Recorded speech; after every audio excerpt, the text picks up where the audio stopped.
নমস্কার বন্ধুরা, আমি রিয়া। আমার চ্যানেলে তোমাদের সবাইকে অনেক স্বাগত। আজকে কৌশিকী অমাবস্যা, সবাইকে অনেক শুভেচ্ছা।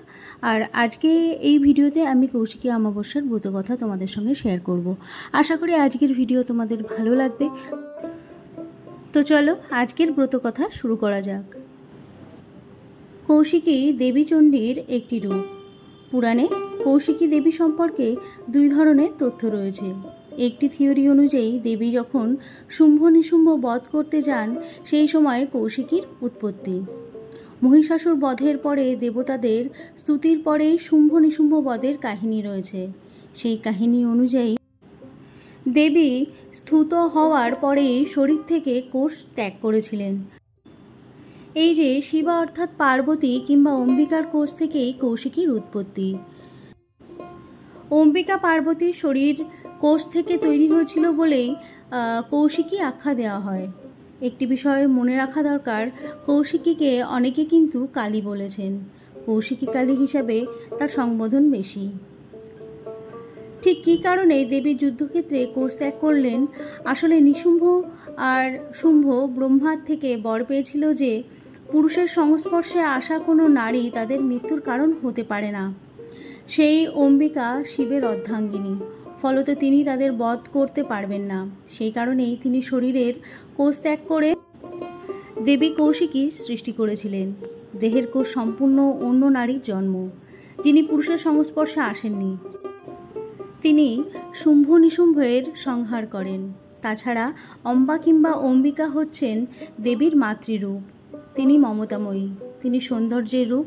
সেই রূপে দেবী অসুর বধ করুন তা হয়তো পুরাণের রচয়িতারা চাননি, তাই শক্তি রূপেণ কৌশিকীর জন্ম।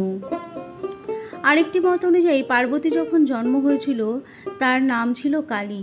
তিনি কৃষ্ণবর্ণা ছিলেন, অর্থাৎ পার্বতী যিনি জন্মেছিলেন হিমালয়ের মেয়ে হিসাবে, তার নামও কালী এবং বর্ণ কালো। পার্বতীর সঙ্গে বিয়ে হয়েছিল শিবের। মহাদেব একদিন তার সঙ্গে একটু মজা করেছিলেন। পরিণয়ের সময় যেমন ঠাট্টা তামাশা হয় আর কি। তিনি মজা করে বলেছিলেন, তুমি যখন আমার সঙ্গে আলিঙ্গনবদ্ধ থাকো, শুভ্র চন্দনের বৃক্ষে যদি কৃষ্ণ সর্প ঘুরে বেড়ায়, তখন যেরকম দেখতে লাগে, আমার ভস্মমাখা ধূসর গায়ের সঙ্গে তুমি আলিঙ্গনবদ্ধ হলে সেই রকম দেখতে লাগে। কালী সেই পরিহাস শুনে খুব দুঃখ পেয়েছিলেন, ক্রুদ্ধও হয়েছিলেন। তিনি শিবকে বলেছিলেন যে আমি ব্রহ্মার তপস্যা করব এবং গৌরবর্ণ ধারণ করব। কালী থেকে গৌরী হওয়ার যে বিষয়টি তা তৎকালীন সমাজে ছিল। সেই সময়েই ব্রহ্মার বর পেয়ে দেবী গৌর বর্ণ ধারণ করে এবং গৌরী হন। পুরনো কোষ ত্যাগ করলেন। এই যে কোষ বা তার সৃষ্টি হলো দেবী কৌশিকীর, সেই কারণেই তিনি কৃষ্ণবর্ণা।